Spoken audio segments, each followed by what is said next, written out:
headdress or kauga in our top place is a sign of authority.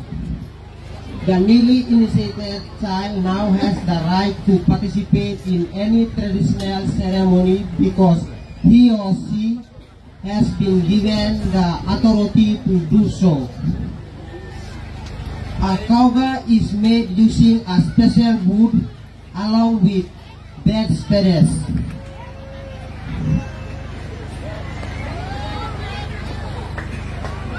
The ceremony, as you all can see,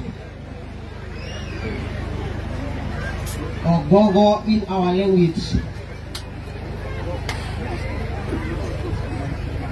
signifies the family or clan's wealth.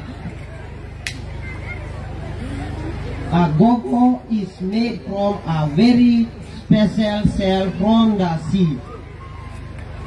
Then it is cut and string together to make a mita called one pram.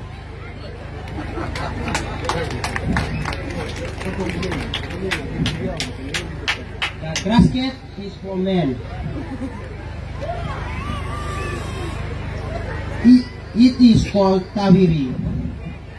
It differentiates men and women's role in our society. It also clarifies the sexuality of the newly initiated child. The inside part, as you all can see, it is called poho.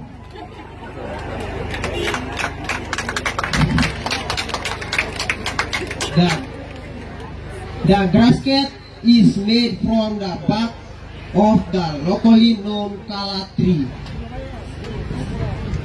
The red paint, we call it mari, used to paint the body. As you can see, here on my grasket,